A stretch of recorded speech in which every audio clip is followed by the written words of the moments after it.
Saat ini isu konflik Israel-Iran kian memanas guys. Apa aja sih dampak perang terhadap sektor bisnis properti? Yang pertama, dampak langsung ke wilayah konflik.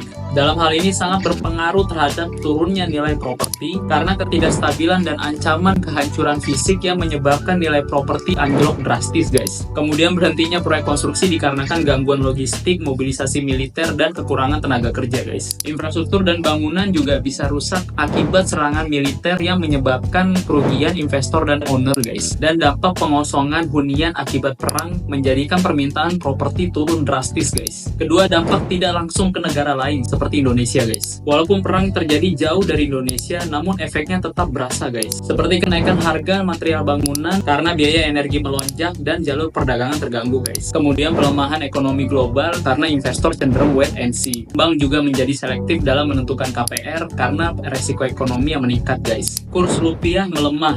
Jika terjadi gejolak global, investor tarik dana, harga USD naik, dan kurs nilai rupiah jadi lemah guys. Ketidakpastian global membuat investor ragu untuk menanamkan modal di properti guys, terutama pada sektor mewah ataupun komersial. Ada beberapa peluang positif guys, contohnya di wilayah aman seperti Indonesia.